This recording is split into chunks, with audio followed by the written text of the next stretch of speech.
Bom, Jair Bolsonaro se reuniu ontem com o representante da Organização dos Estados Americanos, Pedro Vaca. Segundo o site Metrópolis, durante o encontro, Bolsonaro afirmou que o ministro do Supremo Tribunal Federal, Alexandre de Moraes, ajusta depoimentos, faz pesca probatória, prende suspeitos sem denúncia formalizada e persegue integrantes da oposição ao governo Lula por meio de inquéritos do STF. Ainda de acordo com a reportagem, Bolsonaro declarou que Pedro Vaca fará um relatório sincero sobre o que está acontecendo no Brasil. Carlo Cauti, de volta ao estúdio de Oeste Sem Filtro, aqui em São Paulo. Boa noite, seja bem-vindo. Vamos aproveitar os seus conhecimentos em relações internacionais, Cauti, você que é professor desta cadeira, desta disciplina, para falar um pouco sobre os efeitos práticos deste relatório da OEA. Acho que muita gente está se perguntando, essa semana toda aí a gente acompanhou, fez a cobertura aí muito próxima desses encontros que Pedro Vaca teve em Brasília, Rio de Janeiro e hoje também em São Paulo. Agora, conta para a audiência, que acho que muita gente tem dúvida. Há um prazo, por exemplo, para essa comissão da OEA apresentar o relatório, 6 meses, 1 ano ou não? Outra coisa, onde esse relatório será publicado? As pessoas terão acesso? É público? Outra dúvida também, em sendo publicado esse relatório, quais são as possíveis penalidades que podem ser aplicadas ao Brasil por outros países? Cauti, boa noite. Boa noite, Paula. Boa noite, Piotr. Boa noite, mestre Alexandre. Boa noite, Ana. Boa noite ao nosso público. Pois é, a OEA ela não tem um poder de impor alguma coisa para os seus países membros. Uma organização que reúne os Estados americanos já teve um papel muito relevante em denunciar. No passado já denunciou violações dos direitos humanos, abusos da liberdade de expressão. Por exemplo, um dos últimos relatórios sobre a liberdade de expressão produzidos pela OEA foi sobre Cuba. E o relatório, estava dando uma olhada aqui, é de 2022, se não me engano, e o relatório fala justamente que há mais de meio século, Cuba é governada por um regime de partido único e o Estado restringe de forma severa a liberdade de expressão, associação, reunião, etc. Ou seja, a OEA denuncia aquilo que está acontecendo nos vários países onde essa liberdade é coibida. E é muito provável que o representante especial da OEA, o Pedro Vaca Villarreal, que está aqui no Brasil, faça a mesma coisa com o Brasil. Denuncie para os países membros da OEA, ou seja, Estados Unidos, Canadá, Argentina, México, todos os países do continente americano, menos a Venezuela que saiu.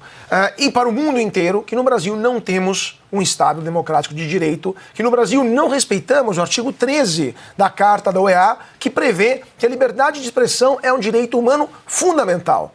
Na base disso, os outros países membros da OEA, então os membros da organização, podem tomar as medidas cabíveis. Por exemplo, nenhum país vai querer ter programas de cooperação cultural com um país que tem esse tipo de comportamento, ou cooperação científica, ou cooperação tecnológica, ou, quem sabe, cooperação militar também, porque vai que usa a tecnologia que é transferida para o Brasil censurar os seus jornalistas, os seus cidadãos, etc. Então o Brasil vai começar a sofrer pressões cada vez maiores e, eventualmente, interrupção de programas importantes até que algo mude no Brasil. Agora, em casos extremos, países membros da OEA foram expulsos da organização, como foi Cuba, por exemplo, depois que se tornou uma ditadura nos anos 50, 60, mas foi um caso muito peculiar e somente porque Cuba também tinha convidado a União Soviética a instalar mísseis em seu território. No caso do Brasil não é tão grave,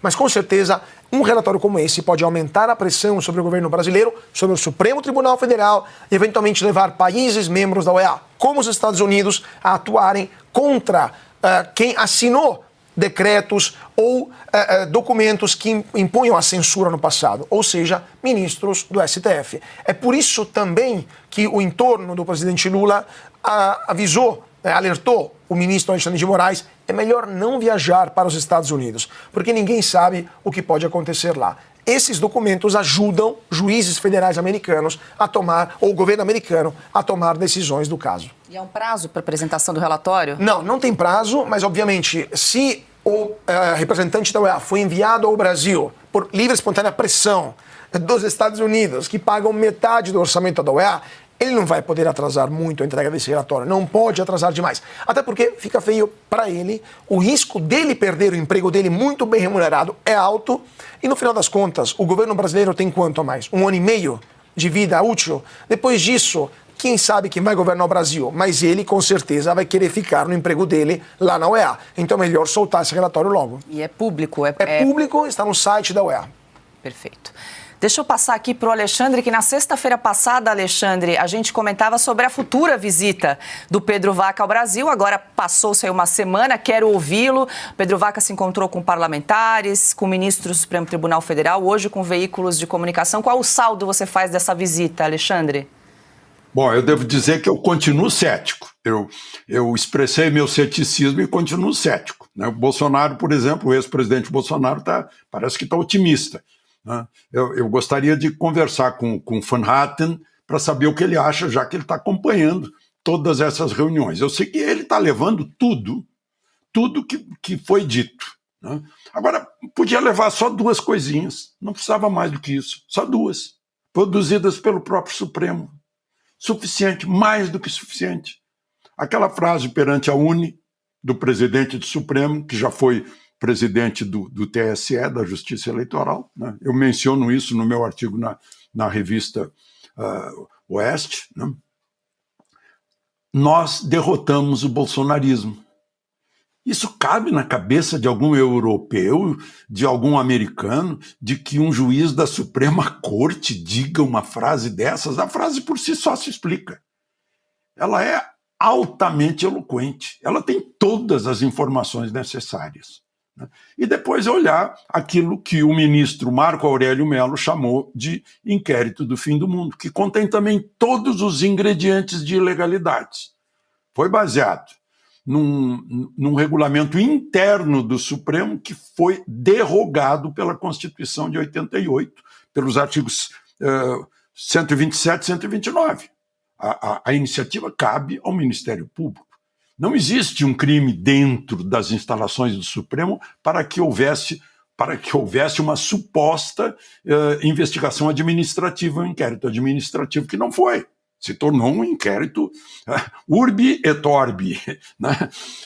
E entregou também ilegalmente, não fez nenhum sorteio, não houve nada aleatório, nas mãos do ministro Moraes, que está investigando e processando gente que não tem foro privilegiado, que é da primeira instância, né? Então está tudo irregular. E ele, e o Supremo é supostamente a vítima, é o ofendido. Então, o juiz ofendido, investiga, denuncia, lá no início denunciava, né? E aplicava, executava a pena, né? Depois é que começou a entrar o Ministério Público. Mas isso é suficiente, é só olhar os fatos, o histórico. Não precisa de mais nada, né? Mas ele ouviu todo mundo, infelizmente não pôde ouvir, não podia ir a Ponta Grossa para ouvir o Felipe Martins, nem ia, acho que está numa colônia penal, né? Agora o Daniel Silveira também não pôde ouvir, mas ele ouviu os outros que estão sendo indiciados a despeito do que está escrito na Constituição. E não é um escrito difícil de interpretar no artigo 53, né? Eu lembrei outro dia, fez 90 anos, Ives Gandra Martins, que ajudou muito a fazer esse artigo, e deixar o artigo muito claro. Deputados e senadores são invioláveis civil e penalmente por quaisquer de suas opiniões. Não tem um salvo-se, não tem nada. Isso é absoluto, não é relativo, meu Deus do céu, será que não sabem ler? O sujeito pode estar no banheiro da casa dele, sentado no vaso, e omitir opinião, e tem a mesma inviolabilidade, pode falar mal da mãe do Papa, tem a mesma inviolabilidade, está escrito na Constituição, eu sinto muito. Então mudem, chamem, convoquem uma Assembleia Nacional Constituinte para mudar essa cláusula pétrea, porque é uma cláusula pétrea, né? Então, meu Deus, se a gente começa a relativizar a Constituição, liberdade de expressão, vedação à censura, acabou a Constituição. Isso é muito, muito, muito, muito grave. Agora, infelizmente, vergonha nossa, vergonha caia sobre nós, Precisamos de depender do senhor Pedro Vaca, da OEA, para resolver isso, quando o Senado brasileiro tem na mão todos os instrumentos para resolver isso?